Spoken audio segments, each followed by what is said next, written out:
지금 대선까지 또 2주가 안 남은 상황이잖아요. 이 네로라는 이 선거 쪽집게 분들이 미국의 전문가 분들이 누가 이길까 계속 예측을 내놓고 있는데 결과가 다 지금 엇갈리더라고요. 네, 일단 저부터 말씀드리면 어. 그 여론조사 전문가인 네이트 실버라는 사람이 있습니다. 네. 근데 이 사람이 어떤 사람이냐? 2008년과 2012년에 대선 결과를 정확하게 맞춰가지고 명성을 얻었다고 해요. 근데 이번에 네이트 실버가 누구를 승자로 꼽았냐? 바로 트럼프입니다. 제가 먼저 얘기하겠다고 한 이유가 있겠죠?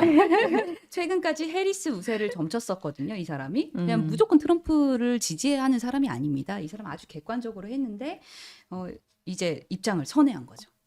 그러면 그 트럼프가 승리할 거라고 점친 이유는 뭡니까? 그러니까 트럼프가 여론조사보다 사실 실제 지지율이 되게 높은 경향이 있잖아요. 아까 어. 제가 샤이 트럼프 말씀도 드렸는데 이제 트럼프 지지자지만 여론조사 때는 무응답하는 사람들 있지 않겠습니까? 제가 이걸 준비하면서 좀 생각해 본 게 사실 트럼프 같은 경우에 트럼프 지지자들 입장에서 이제 전화가 와요. 뭐 CNN과 뭐 공동 여론조사한 결과입니다. 그러면 사람들 CNN 여론조사라고요? 끊어버립니다. 뭐 워싱턴 포스트라고요? 끊어버립니다. 이런 결과가 많을 거거든요. 이 부분을 우리가 좀 주목해서 봐야 됩니다. 그래서 트럼프 지지자들이 거의 다 이제 뭐 여론조사 결과나 이런 걸 신뢰하지 않겠다라고 하는 것도 이런 맥락이지 않을까 이런 생각이 들고 그리고 최근에 공화당의 등록 유권자들도 굉장히 많이 늘었다고 하거든요. 찾아보니까 뭐 캘리포니아 그 CA 공공정책연구소라는 데서 조사를 했는데 민주당 이탈표가 굉장히 늘고 있다고 해요. 이 지역에서. 근데 그 공화당 등록하는 유권자 수도 굉장히 늘고 있다.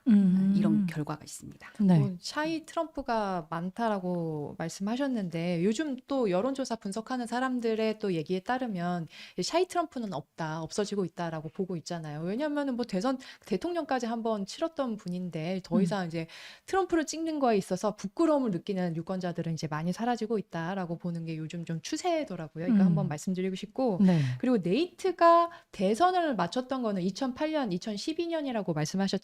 이거 언제예요? 지금 2024년 10년이나 지났는데 이쯤 되면 한 신기도 한번 떨어졌을 때라고 좀 볼 수 있지 않나. 명성도 최근까지- 이제 사그라들 때가 되지 않나. 이런 최근까지 생각이 해리스를 들고. 우세하다고 점쳤지 않습니까? 제가 더 권위적인 분을 또 데려왔습니다. 오.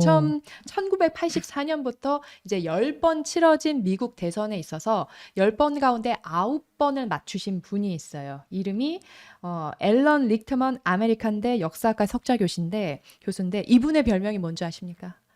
미국 대선 예측의 노스트라다무스예요. 이분이야말로 권위자 중에 권위자라고 볼 수 있는데 이분은 그냥 예측을 하는 게 아니라 13가지 대선 항목을 만들어 놓고 예측을 하거든요. 이 분석하는 이런 자세만 봐도 이분이 좀 더 권위자라고 볼 수 있는데 이분은 어떻게 예측을 했냐면 해리스 승으로 내다봤습니다.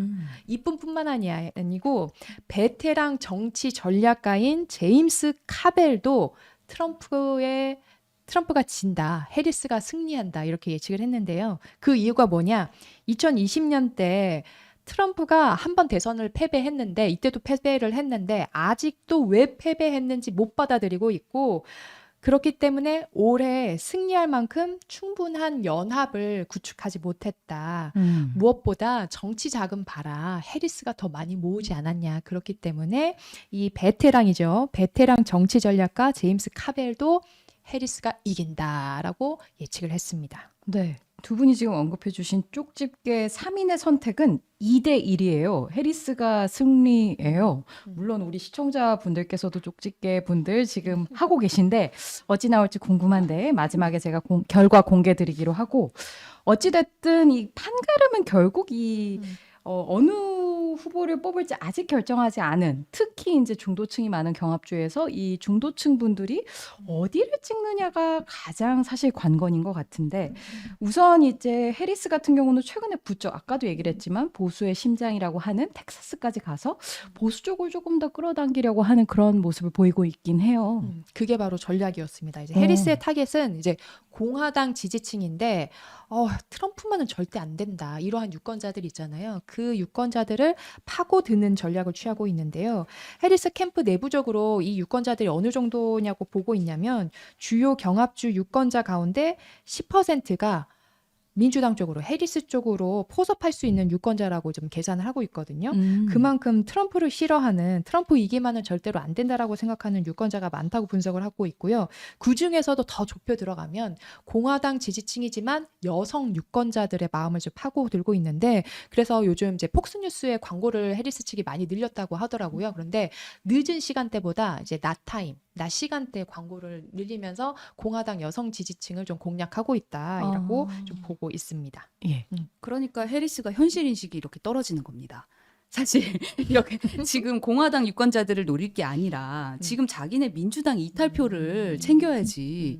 그리고 자기 지지층들을 결집하는 이거를 해야 될 판에 지금 왜 남의 밭에 자꾸 와가지고 뭘 캐내 가려고 하십니까? 이거 아주 스탠스에 문제가 있다 이런 말씀을 하나라도 드리면서. 빼앗아 가려고 하는 거죠. 그러니까 그게 전략이 잘못된 것이다. 그 워싱턴 포스트가 분석한 게 있습니다. 이제 해리스가 평균적으로 공화당 표의 6%를 잠식한다는 결과인데요. 근데 트럼프는 어떠냐? 평균적으로 민주당 유권자의 5%를 가져오거든요. 거의 똔똔입니다. 이거는 뭐 괜한 짓을 하고 있는 거 아니겠습니까? 이렇게 한번 말씀드리고 싶고 그 지난 대선 유권자를 또 분석을 해보니까 바이든 대통령에 투표한 유권자의 4%만 이번 대선에서 트럼프를 지지한다고 하는데 트럼프를 그때 찍은 유권자의 3%만 또 해리스를 지지한다는 거예요. 사실 뭐 이러나 저러나 지금 공화당을 노릴 때가 아니다 이렇게 말씀드리고 싶습니다. 이 여론조사만 놓고 보면 민주당이나 공화당이나 이탈표 규모가 비등비등한 것 같긴 한데요. 그런데 이 상대적으로 이탈할 가능성이 높은 이 잘 설득될 것 같은 귀 얇은 이게 유권자들은 공화당 쪽에 더 많다고 좀 분석을 하고 있더라고요. 이 마켓 법학대학이 지난 1월부터 10일까지 시행한 여론조사에 따르면 공화당 유권자의 5%가 해리스를 지지하고 그리고 민주당 유권자의 6%가 트럼프를 지지하는 것으로 이제 보고 있어요. 그런데 숫자는 좀 비등비등해 보이잖아요. 그런데 좀 더 보면 중요한 게 이제 부정평가입니다. 이 공화당 지지 성향이 약한 공화당원과 그리고 공화당으로 기우는 이 무소속 유권자 10명 가운데 3명이 트럼프에 대한 부정적인 견해를 갖고 있다라는 점이에요. 네. 반면에 이 소극적인 이 민주당원과 민주당 성향의 무소속 가운데 해리스 부통령에 대해서 부정적으로 생각하는 비율은 트럼프의 절반에 불과했습니다. 그러니까 또 트럼프가 부패하다고 생각하는 그러한 유권자들도 그 비율도 해리스의 2배나 돼서 좀 파고들 만한 부분이 있다 이렇게 생각이 듭니다. 네. 그러니까 트럼프에 대한 부정적인 생각이 상대적으로 해리스보다 높으니까 이 부분을 잘 공략하는 게 막판의 변수가 될 수 있다. 네, 그렇게 보고 있고요. 다른 여론조사에서도 이러한 수치가 좀 나오는데 뭐 CBS 뉴스와 유거부 경합주 여론조사에서도 현재 해리스 부통령을 지지하지 않는 공화당원의 6%가 그녀를 지지하도록 설득될 수 있다라고 이제 본인들이 이제 응답을 했단 말이죠. 반면 트럼프 전 대통령을 지지하지 않는 민주당원 가운데 3%만 그를 지지하도록 설득될 수 있다라고 응답을 했습니다. 이제 비록 뭐 적은 숫자긴 하지만 이 접전 지역에서는 충분히 당락을 가를 만한 수치긴 하거든요. 그래서 해리스 선거운동 후반에 뭐 강점을 보일 수 있다라고 좀 보고 있습니다. 네. 저는 이거를 해리 소연의 희망 회로라고 정리할 수 있을 것 같습니다. 사실 이제 너무 심했나요? 네. 아무튼 그러니까 사실 공화당 유권자들이 트럼프한테 뭐 어떤 부정부패나 이런 것들을 다 모르고 이렇게 지금 지지하고 있는 건 아니잖아요. 뭐 그거는 이제 법적인 판단을 아직 받은 것도 아니고 어쨌든 진행 중인 사안이고 그것과 별개로 트럼프의 선명한 정책과 미국을 위해서 수단과 방법을 가르지 않겠다는 그런 것들의 매력을 느껴서 사람들이 지금 지지를 하고 있는 게 아닌가 이런 생각을 한번 해보고 싶고요. 그리고 사실 유권자들은 경제 문제에서 압도적으로 이제 트럼프가 이제 맞다. 트럼프를 당선시키는 게 맞다. 이렇게 주장을 하고 있는 게 그 부분이 제일 중요하다고 생각하고 그리고 해리스를 극진보주의자로 인식한다는 점 뭐 이런 점에서 이제 그 공화당 유권자들은 사실 해리스 쪽으로 갈 이유가 없는 거죠. 이렇게 네. 하나 말씀드릴 수 있겠습니다. 네. 정리를 하자면 해리스는 어쨌든 트럼프의 부정적인 공화당원들을 공략을 하고 있고 이게 어찌 보면 좀 더 설득이 쉬워 보인다는 측면에서 한계가 분명히 있을 수도 있고 그렇다면 트럼프 쪽에 물어볼게요. 트럼프는 막판에 지금 타겟으로 보고 있는 유권자층이 어딘가요? 너무 많은데 아까 해리스가 제낀 데들도 많이 있다고 말씀드리지 않았습니까? 이런 데뿐만 아니라 이스라엘 가자 전쟁 이 관심이 많은 스윙 보터 지금 누구겠습니까? 사실 아랍계 미국인들 음. 굉장히 많이 돌아서고 있거든요. 근데 이 사람들은 2020년 대선 때 아랍계 유권자의 59%가 바이든을 다 지지하면서 힘을 팍 실어줬었는데 지금 이번 대선은 다르다는 거죠. 사실 아랍계 미국인 조사한 것, 미국인을 상대로 조사한 게 있어가지고 제가 하나 들고 왔는데 네. 그 아랍뉴스 리서치가 여론조사 기관 유거브랑 공동 여론조사를 한 건데 트럼프가 해리스를 2%포인트 앞섰습니다. 43% 대 41%였거든요. 근데 아랍계 미국인 인구 비율이 높은 경합주 미시간 같은 곳 이런 데서는 트럼프가 상당히 유리해질 수 있는 이런 조사 결과거든요. 근데 네. 이때 또 뭐냐? 또 중요한 게 있습니다. 분쟁 해결 가능성이 높은 후보자가 그럼 누구냐라고 했을 때 응답자의 39%가 트럼프고 33%가 해리스라는 거예요. 그러니까 사람들은 아랍계 미국인들은 지금 이스라엘 이 전쟁을 보면서 이렇게 바이든 행정부가 지금 가자지구 문제에 미온적으로 대처하고 그 전쟁을 키웠다 이런 생각들을 많이 갖고 있고 그렇기 때문에 트럼프를 많이들 지지하고 있다 이런 식으로 분석을 할 수 있겠습니다. 네. 지금 언급한 아랍계를 비롯해서 그러니까 지난 대선 때 바이든에게 투표를 했다가 이탈하는 조짐이 보이는 그런 표심을 노리고 있다 이런 말씀인가요? 네네 그렇습니다. 그 아랍계 유권자들뿐만이 아닙니다. 이렇게 이탈하는 표는 아까 제가 말씀드린 흑인 유권자들도 있지 않습니까? 사실 도와주겠다고 해리스를 도와주겠다고 오바마가 가서 흑인 유권자들 만나서 발언을 했는데 그게 어떤 발언이었습니까? 여자라고 니네 안 찍는 거 아니야? 지지하지 않는 거 아니야? 얘네들이 다른 거를 좀 봐라. 너네 이거 문제가 있어라고 얘기했던 게 있잖아요. 네.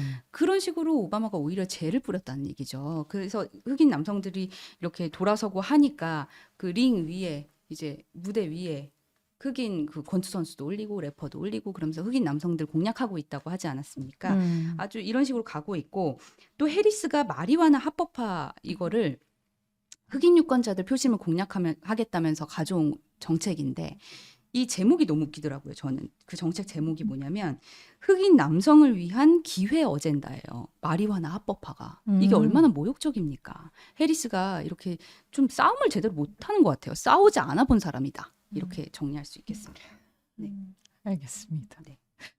트럼프 캠프에서도 사실 한마디만 더 드리자면 트럼프 캠프에서도 스윙 보터의 25%가 지금 흑인이라고 생각을 하고 있거든요. 분석을 하고 있는데 이들이 원하는 거는 사실 평균적으로 가구당 15,000달러 이렇게 적게 버는 지금 실상이니까 어떤 경제적인 지원책이라든지 또 인플레이션, 뭐 식료품 뭐 이런 부분에 대해서 흑인들은 굉장히 관심을 많이 갖고 있잖아요. 경제하면 누구겠습니까? 바로 트럼프 아니겠습니까? 그렇기 때문에 이제 트럼프를 이 사람들이 이제 데려가려고 하고 있다. 이렇게 분석을 할 수 있겠습니다. 네, 알겠습니다. 양측 얘기 잘 들었고요. 얼마 전에 그 뉴욕타임스와 시에나 대학에서 여론조사를 분석한 결과를 보니까 지금 주요 경합주 7곳에서 유권자 3.7%, 그러니까 지금 120만 명이 아직까지도 결정을 내리지 않았다고 해요. 그만큼 지금 막판에 어떻게 호소를 하느냐가 굉장히 관건이라고 보는데 이번 대선 정말 저희도 당일에 쉽지 않을 것 같다라는 생각이 드는데 끝까지 지켜보도록 하죠. 네, 준비한 건 여기까지인데요. 앞서 저희가 이제 마지막 방송이라고 얘기를 하기도 해서 마지막 말씀을 한번 부탁드려 보겠습니다. 두 분. 맨날 제가 했으니까 이번엔 해리 소연 좀 오늘 먼저 얘기하시죠. 저희가 되게 열정이 넘쳐서 방송 자체도 분량도 굉장히 많이 준비한 것 같은데 빠질 거 했어요.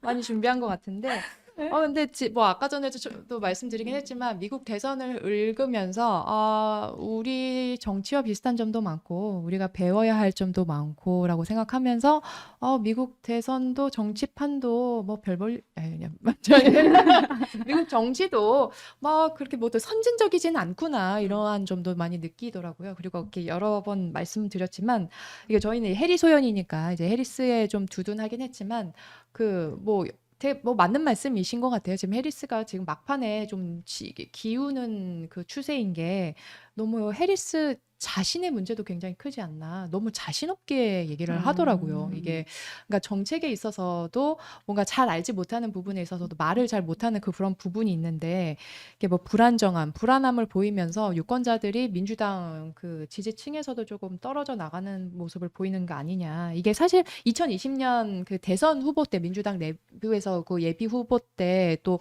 보였던 모습이기 때문에 민주당에서도 이렇게 조금 우려를 하고 있는 것 아니냐라는 생각도 좀 많이 들더라고요. 네.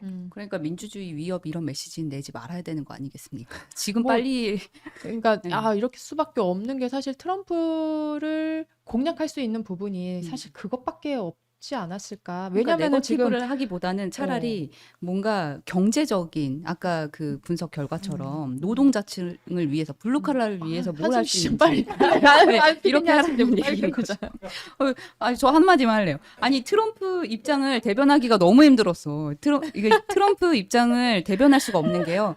미국 언론이 거의 다 트럼프 입장을 비판하는 거기 때문에 이 논리를 하는 게 너무 어려웠다. 그래서 저희 하소연했습니다. 네, 아니 뭐 사실 우리 처음에 컨셉을 잡을 때도 이걸 우리가 할 수 있을까 걱정도 많이 하고 했는데 저는 정말 그 과몰입의 용기를 내주신 두 분께 정말 진심으로 감사하다는 말씀을 드리고 싶고 울지 마.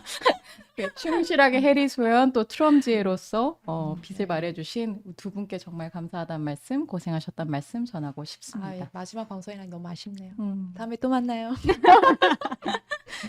네, 박소연 이재 기자 그동안 고생 많았습니다. 네. 감사합니다. 네, 감사합니다.